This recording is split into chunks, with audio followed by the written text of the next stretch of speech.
Okay, let's stay over this way. Yeah. We're back. Run us over. We're back with TBX from Reagan Youth, and she was telling me, you were telling me earlier for Reviewer magazine about the spiritual connections with House of God and your lifestyle as a fetish enthusiast.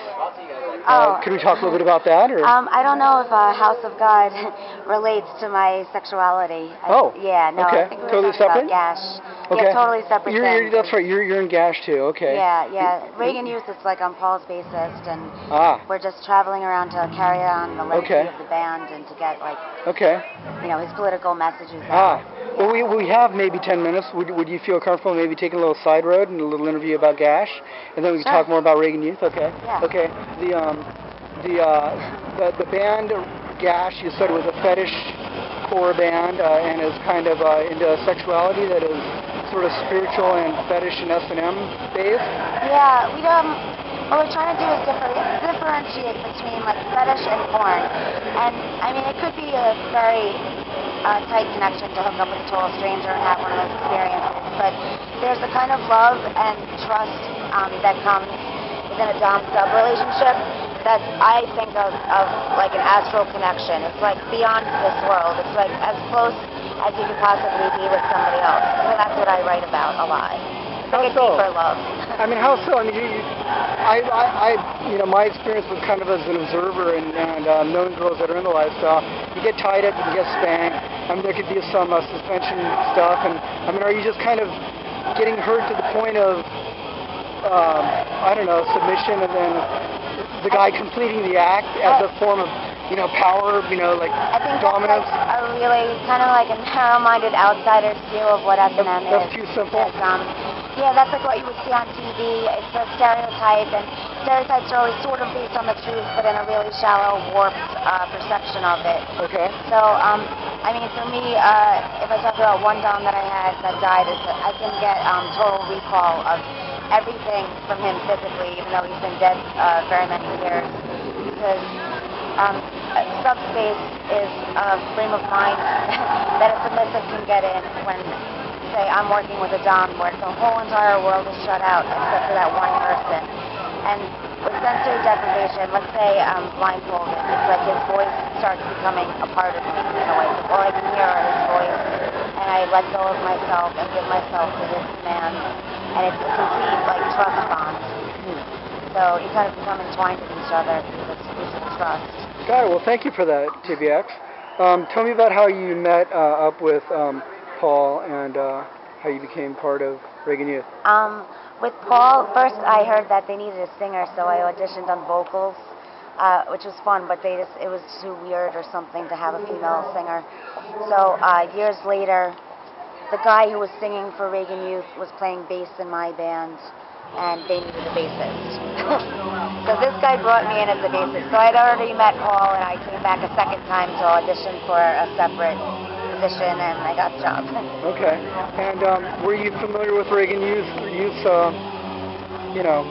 I music before? listened to Reagan Youth like since I was 13. I had the vinyl, and over again.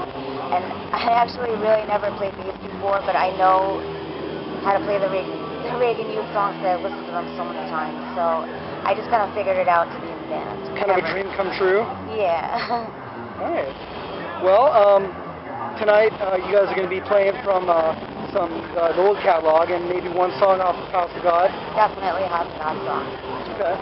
Well, yes, here they are. Good. Oh my God, thank you.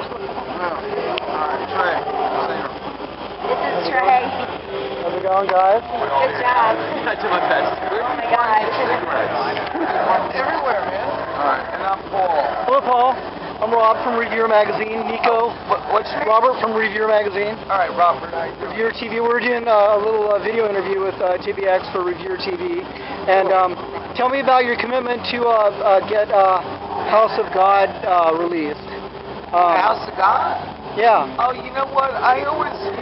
Me and Dave were supposed to do a band after Reagan Youth, and it never really got to anywhere near where it was supposed to. It kind of, right from the start, it kind of ended quickly. And hopefully elitist record label that likes to release unappreciated music from the past could release it, and I told the bass player, Chris Simonek, that he should get involved in it.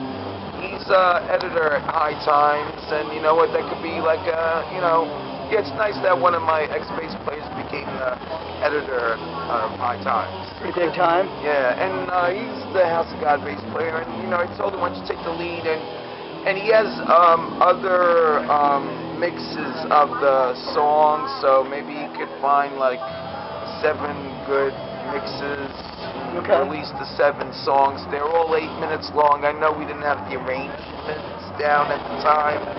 Maybe the songs were all meant to be 8 minutes long, I don't know.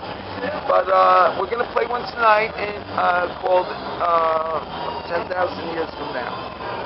Nice. When will the CD be released? When will it get put out?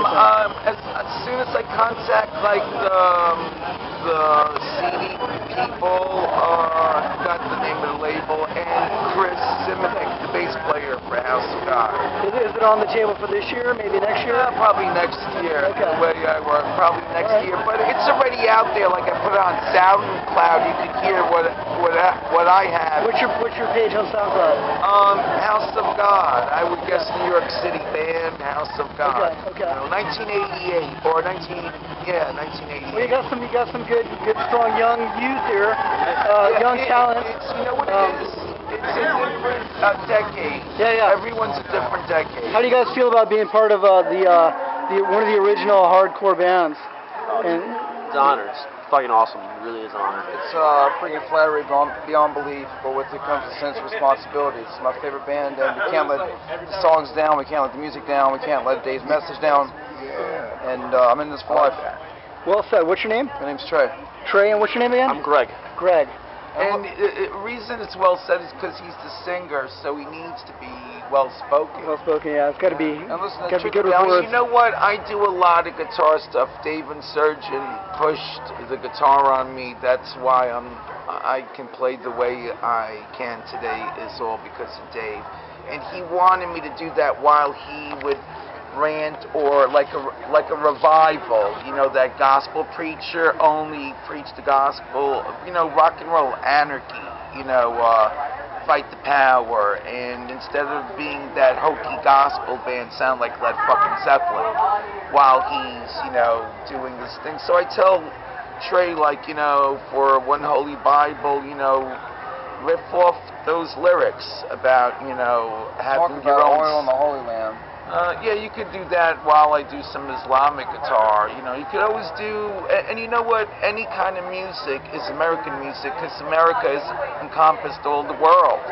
We've allowed everyone to come here and settle. So, like Apu Indian music, that's American music. Bollywood is Hollywood. Thank you. And listen, Thanks, Stevie. all the things that occurred in the Reagan administration, the Reaganomics, and trickled down, it's still hitting us on the head. That's why I'm wearing this fucking hat. The politics have kept I this think the band politics haven't been relevant. The politics have The kept new Republican the band Party relevant. that came in after Nixon got impeached is still a strong foot in the government, and they're still affecting, 30 years later, the message is still very relevant. We even keep the name, it's still relevant. Well, you know what? I just want to do one last record in honor of my singer and, about Reaganomics, New York City in the 80s. Definitely about his life and times. And like Pink Floyd did the wall about Syd Barrett, Reagan Youth's going to do the third album about Dave and Surgeon, and I guarantee you it's not going to suck. How bad do you miss him? You know what? I don't think about just the ending anymore. I remember now when we were teenagers, for a while all I thought about was just how it ended. And then I went on the internet and I saw the nice things people had to say, and then I remembered, oh yeah, I started a band with this guy in junior high, you know what I mean? It's like, and then we did that. Did you guys go to school with the Ramones went to Forest Hills High. You guys look younger than they, So we went there, we're like, hey, they went here. Okay. And the press did release that, got that so wrong. why can't we? Right. And then the bass player that we got the original bass player. Didn't go to school. He was too cool for school.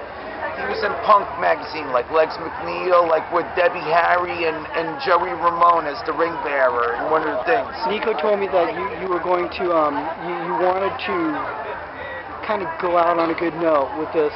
Yeah, I mean, you're kind of this because is kind the of way it ended was horrible. Yeah. The way it ended was horrible. So I want to give the band a different ending in the way that Dave can have a different ending too. And yeah, so that's good. Because I mean, you know what? I think his message was brilliant. Let me get one photo real quick. I think Let me we're get on a. stage playing right now. You want to come watch? Okay. Yeah. Hang on.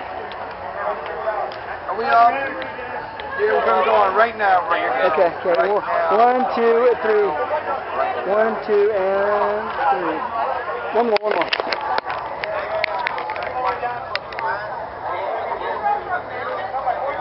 Thank you. You're just changing pedal, snare, cymbals, right? Yeah. Okay.